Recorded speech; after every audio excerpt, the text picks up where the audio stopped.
सभासदों, माननीय अध्यक्ष महोदय,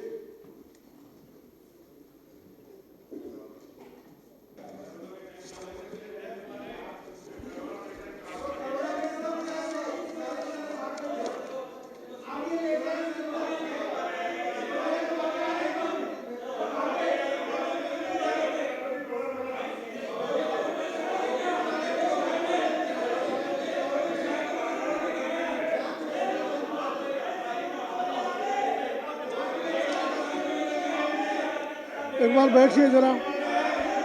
मैं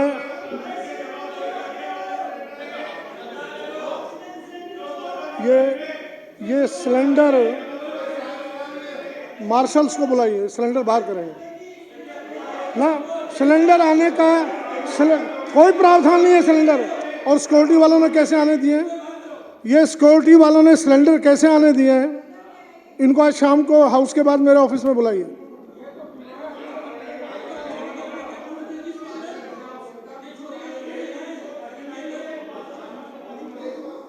ये सिलेंडर निकालिए बाहर ना। कोई दिक्कत नहीं है ना, छोड़ दीजिए। अगर आपको कोरोना हुआ है मुझे सर्टिफिकेट दीजिए। आपको अगर कोरोना हुआ है मुझे सर्टिफिकेट दीजिए। आपको कोरोना हुआ है मुझे सर्टिफिकेट दिखाइए, मैं अलाउ करूंगा। अगर आपको कोरोना हुआ है मुझे सर्टिफिकेट दिखाइए कोरोना का सर्टिफिकेट। ये नाटकबाजी, ये नाटक बाहर निकाल दीजिए। अगर नहीं मानते बाहर निकालिए इनको।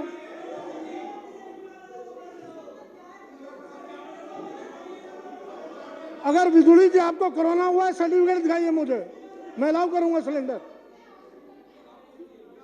नहीं, ये कोई हथियार अलाउड नहीं है। इसका इस्तेमाल कर सकते हैं सर फोड़ने के लिए, इसका इस्तेमाल हो सकता है सर फोड़ने के लिए ना। हाँ, मेरी जो आप सर्टिफिकेट दीजिए मुझे। अगर आपको कोरोना हुआ है सर्टिफिकेट दीजिए मुझे, सर्टिफिकेट दिखाइए, मैं अलाउ करूंगा आपको। अगर आपको हुआ है आप बैठ जाइए, कुछ शर्म करिए, थोड़ी बहुत शर्म करिए। सदन है, सब्जी मंडी नहीं है। असत्य बोल रहे हैं आप, बैठ जाइए।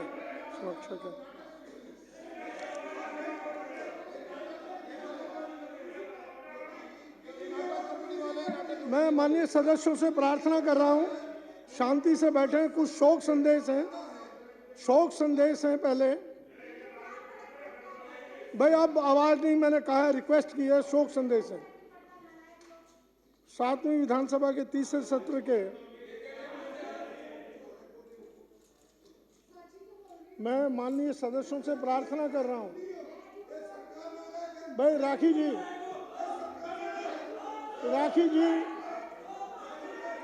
जी, मैं प्रार्थना कर रहा हूं आपसे।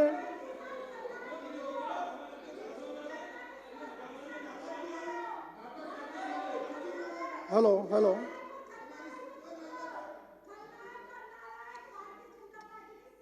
मैं माननीय सदस्यों से प्रार्थना कर रहा हूं।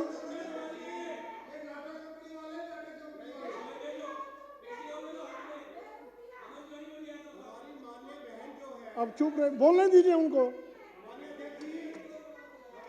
7वीं विधानसभा के तीसरे सत्र के चौथे भाग में आप सबका हार्दिक स्वागत है। सभी माननीय सदस्यों से मेरा अनुरोध है कि वे कम से कम समय में शालीनता पूर्वक अपने विचार प्रस्तुत करें, ताकि सदन के समय का अधिकतम सदुपयोग किया जा सके। मैंने पिछले सत्रों के दौरान भी बताया है और इस बार भी यही बात दोहरा रहा हूँ कि कार्यसूची में सूचीबद्ध विषयों के अलावा किसी भी अन्य विषय पर विचार नहीं किया जाएगा। अतः मेरा सभी माननीय सदस्यों से अनुरोध है कि वे सदन को सुचारू रूप से चलने में सहयोग दें। शोक संदेश। माननीय सदस्यगण, आपको विदित होगा कि गत 23 दिसंबर 2022 को सिक्किम के जेमा इलाके में गहरी खाई में वाहन गिरने से सेना के 16 जवानों की मौत हो गई और 4 जवान घायल हो गए। सेना के जवान 3 गाड़ियों में सिक्किम के चाटेन से थंगू जा रहे थे, तभी ट्रक गहरी खाई में जा गिरा और दुर्घटना हो गई। मैं अपनी ओर से तथा पूरे सदन की ओर से इस दुर्घटना में जान गंवाने वाले भारतीय सेना के वीर जवानों के प्रति हार्दिक शोक संवेदना प्रकट करता हूं तथा घायल सैनिकों के शीघ्र स्वस्थ होने की कामना करता हूं और ईश्वर से प्रार्थना करता हूं कि उनके परिवार वालों को इस दुख को सहन करने की शक्ति प्रदान करें। माननीय सदस्यगण, आपको ये जानकर दुख होगा कि नेपाल के पोखरा में गत रविवार 15 जनवरी 2023 को विमान क्रैश होने से 68 लोगों की मौत हो गई, जिनमें 5 भारतीय नागरिक बताए जा रहे हैं। यह विमान नेपाल की राजधानी काठमांडू से पोखरा की ओर जा रहा था। मैं अपनी ओर से तथा पूरे सदन की ओर से इस वायु दुर्घटना में जान गंवाने वाले लोगों के प्रति हार्दिक शोक संवेदना प्रकट करता हूं और ईश्वर से प्रार्थना करता हूं कि उनके परिवार वालों को इस दुख को सहन करने की शक्ति प्रदान करें। माननीय सदस्यगण, आपको विदित होगा कि दिल्ली के मायापुरी थाना क्षेत्र में एक झपटा मार द्वारा चाकू से किए गए हमले में दिल्ली पुलिस के एक एएसआई शंभू दयाल की उपचार के दौरान 8 जनवरी 2023 को मौत हो गई। उनकी बहादुरी पर हमें गर्व है। किसी व्यक्ति की क्षतिपूर्ति नहीं की जा सकती, लेकिन उनके परिवार के भरण पोषण के लिए दिल्ली सरकार ने 1 करोड़ रुपये की सहायता राशि देने की घोषणा की है। मैं अपनी ओर से तथा पूरे सदन की ओर से एएसआई शंभू दयाल के प्रति हार्दिक शोक संवेदना प्रकट करता हूं और ईश्वर से प्रार्थना करता हूं कि उनके परिवार वालों को इस दुख को सहन करने की शक्ति प्रदान करें।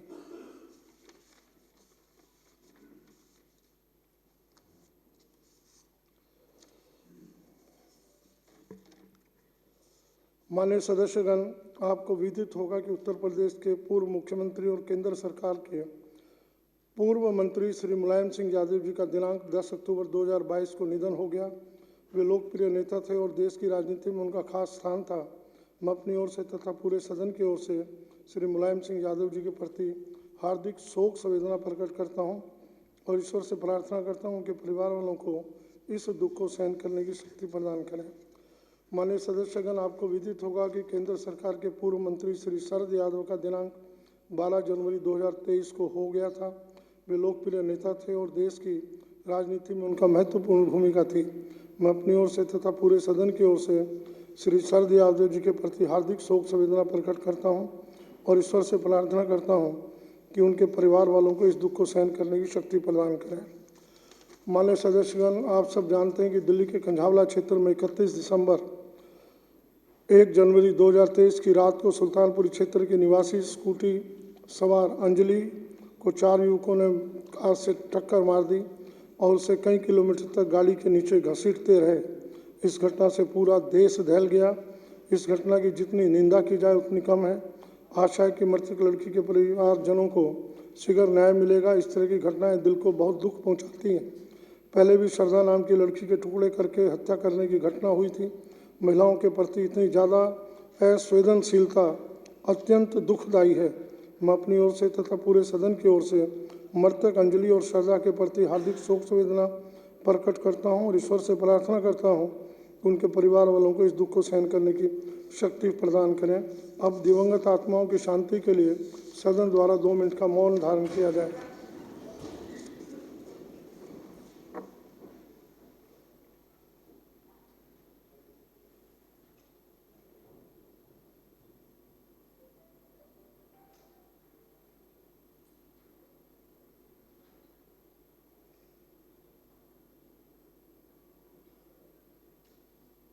ओम शांति शांति।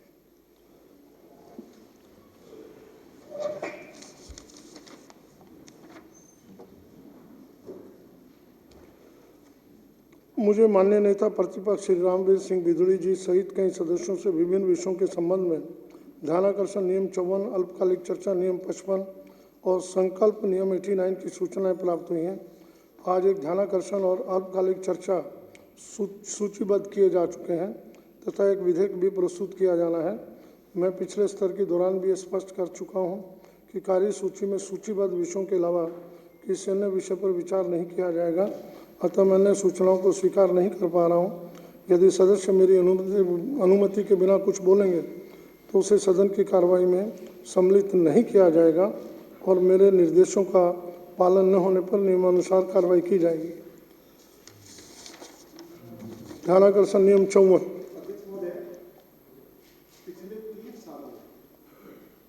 भारतीय जनता पार्टी के विधायकों की ओर से दर्जनों बार शॉर्ट ड्यूरेशन डिस्कशन के लिए समय पर आपके ऑफिस में नोटिस भेजे गए हैं।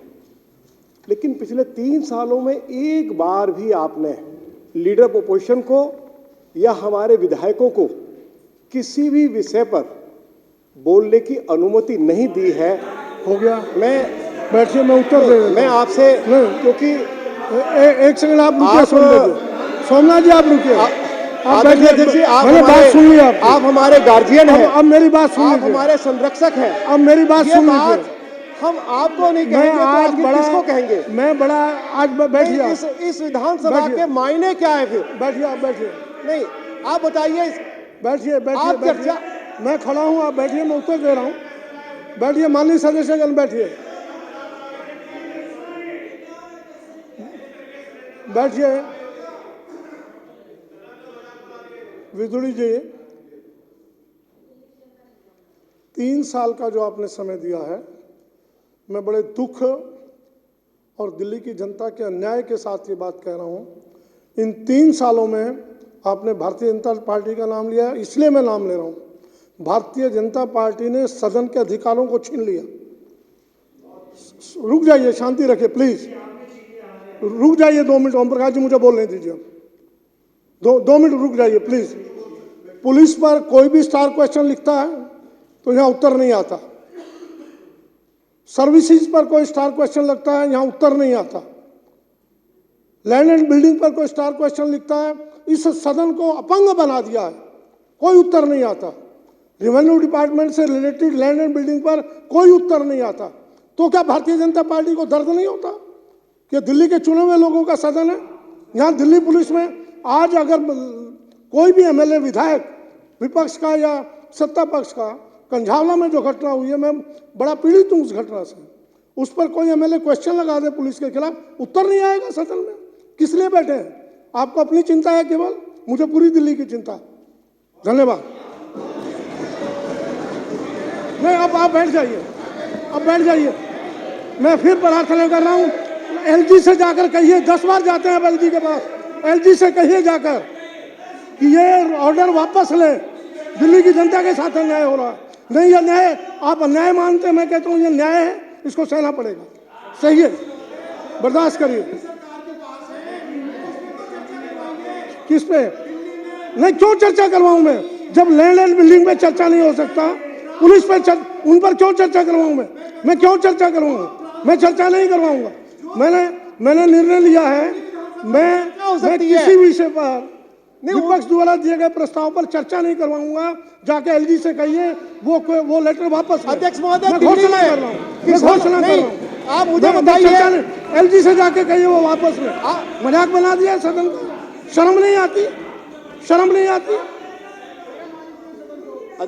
बैठ जाइए। अध्यक्ष महोदय, आप मुझे बताइए कि आपने क्या विंटर ध्यानाकर्षण प्रस्ताव नियम 54 बुलाया श्री गया? सौरभ भारद्वाज, माननीय सदस्य, बच्चों की शिक्षा तथा अध्यापकों के प्रशिक्षण में हो रहे अवैधानिक तथा अवांछित अवरोधों और दखलअंदाजी के संबंध में माननीय उप मुख्यमंत्री का ध्यानाकर्षण।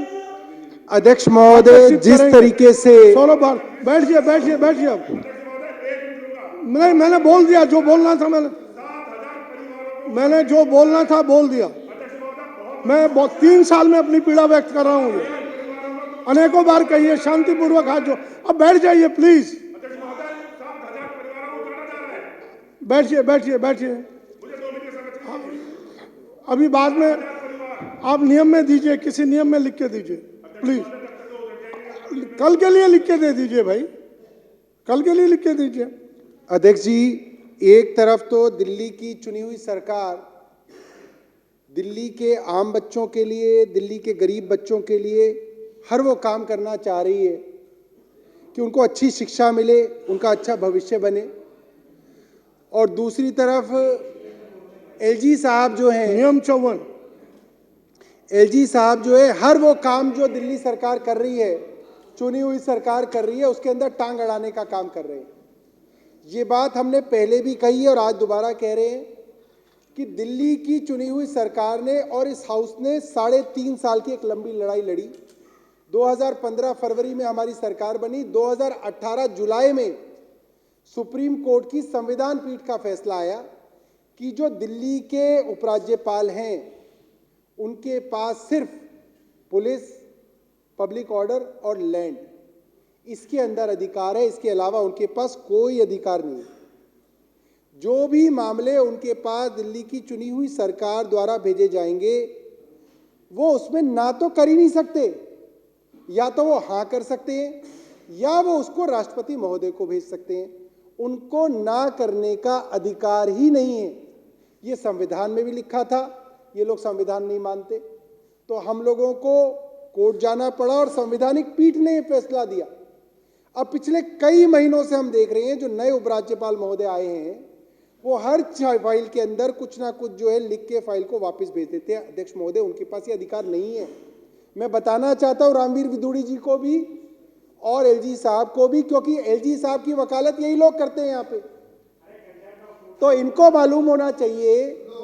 मैं ये कहना चाहता हूं कि ना तो वो कानून मानते, ना वो संविधान मानते, और अब एलजी साहब ये कहने लगे हैं कि जो सुप्रीम कोर्ट का फैसला है वो सलाह है। अब सुप्रीम कोर्ट कब से सलाह देने लग गया?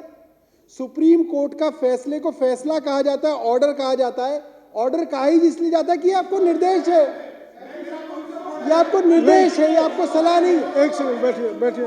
हाँ, क्या है पॉइंट ऑफ ऑर्डर बताइए।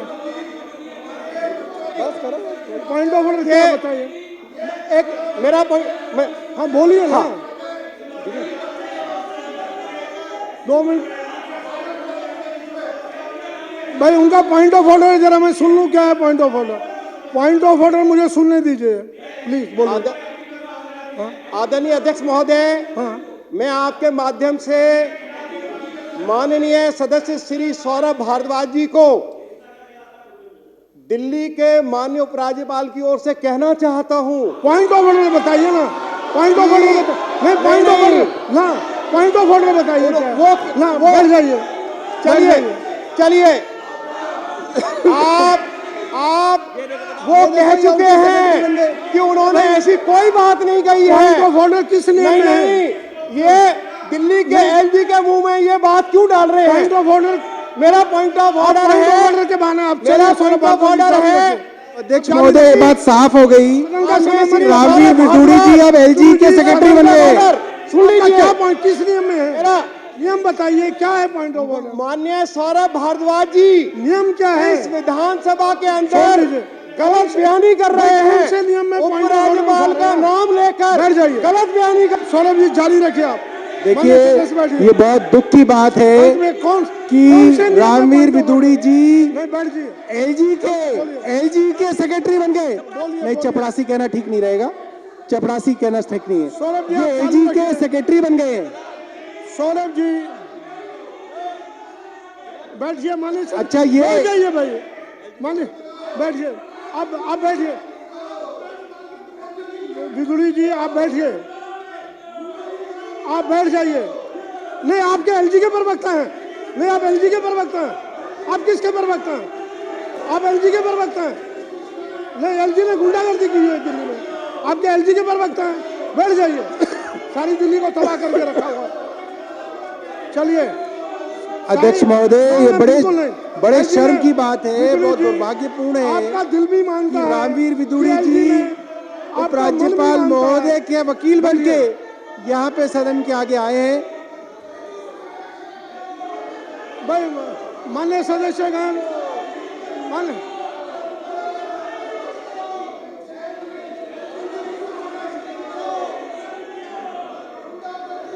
हिटलर शाही नहीं चलेगी, आप बैठ जाइए। हिटलर शाही नहीं चलेगी। सत्ता पक्ष के विधायकों का भी दर्द समझिए।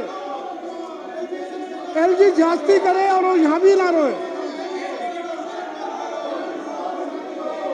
बैठ जाइए प्लीज।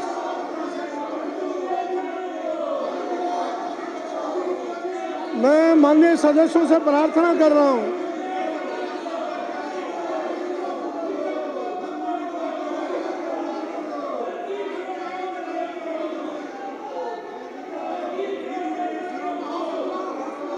मैं माननीय सदस्यों से प्रार्थना कर रहा हूं, कृपया अपनी कुर्सी पर बैठे। माननीय सदस्य अपनी कुर्सी पर बैठे, मैं प्रार्थना कर रहा हूं।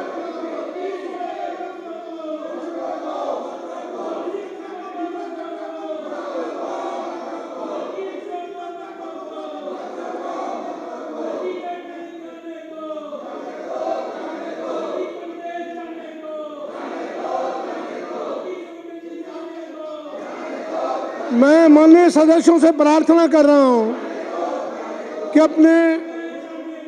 अपनी सीट पर बैठे। माननीय सदस्यगण,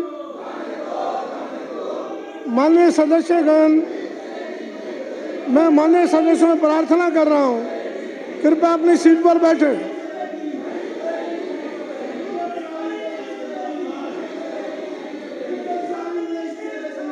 हाउस 10 मिनट तक के लिए एडजॉर्न किया जाता है।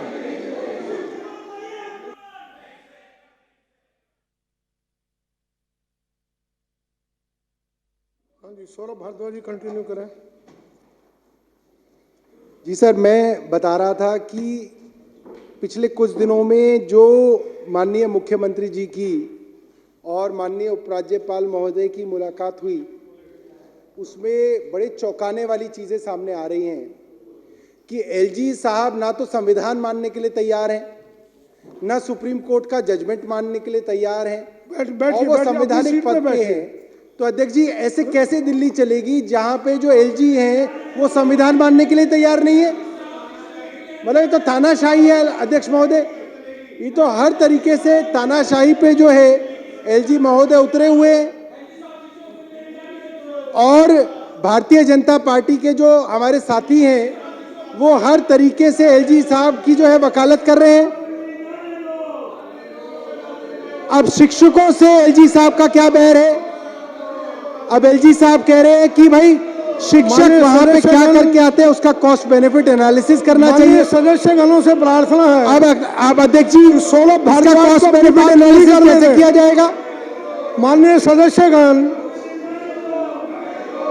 माननीय विधायक जो राज्यपाल का पूरा इंस्टीट्यूशन है, क्या इसका कॉस्ट बेनिफिट एनालिसिस नहीं होना चाहिए कि उपराज्यपाल महोदय की क्या जरूरत है दिल्ली के अंदर, इसके ऊपर दिल्ली का कितना खर्चा होता है और उसका क्या बेनिफिट दिल्ली वालों को मिल रहा है?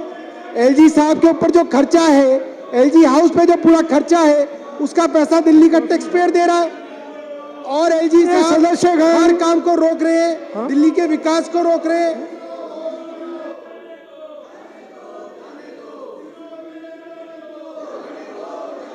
शिक्षकों को फिनलैंड जाने दो, शिक्षकों को फिनलैंड जाने दो, शिक्षकों को फिनलैंड जाने दो। माननीय सदस्य, शिक्षकों को ट्रेनिंग करने दो, अपने टीचर ट्रेनिंग होने दो, टीचर ट्रेनिंग होने दो। माननीय सदस्य, गरीब के बच्चे को पढ़ने दो, अपनी अपनी कुर्सी पर बैठे। गरीब के बच्चे को पढ़ने दो, गरीब के बच्चे को पढ़ने दो, गरीब के बच्चे को पढ़ने दो। माननीय सदस्य, ट्रेनिंग है, टीचर ट्रेनिंग होने दो, टीचर ट्रेनिंग होने दो, गरीब के बच्चे को पढ़ने दो, पढ़ने दो। एलजी साहब होश में आओ, एलजी साहब होश में आओ। हाउस आधा घंटे के लिए एडजॉर्न किया जाता है।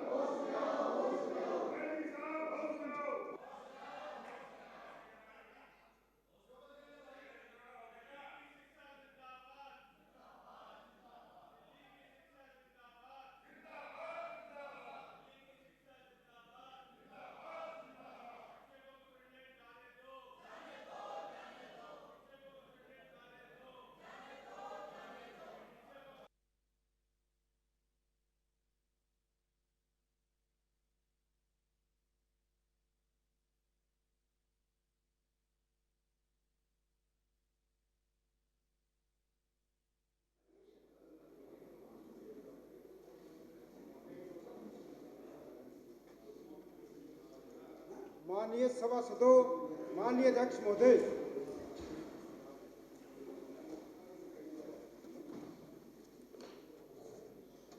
सौरभ भारद्वाज जी। अध्यक्ष जी, जिस तरीके से शिक्षा की हत्या उपराज्यपाल महोदय दिल्ली के अंदर कर रहे हैं,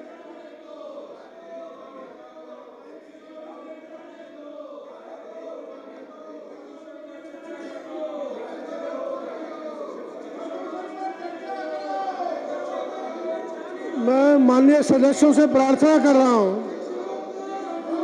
कि अपने अपने स्थान पर बैठे। माननीय सदस्यगण अपने अपने स्थान पर बैठे हैं।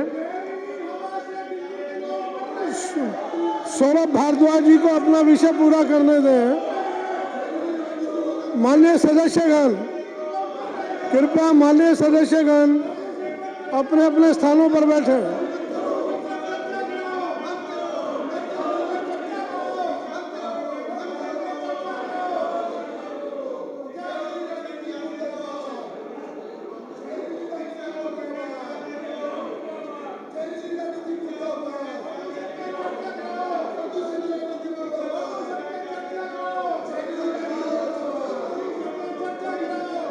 माननीय सदस्यगण, मैं माननीय सदस्यगणों से प्रार्थना कर रहा हूं, कृपया अपने अपने स्थान पर बैठे।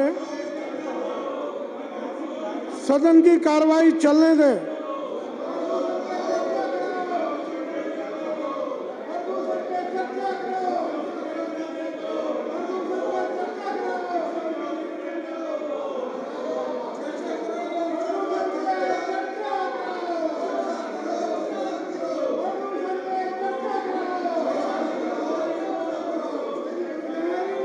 हाउस कल 17 तारीख प्रातः 11 बजे तक के लिए एडजॉर्न किया जाता।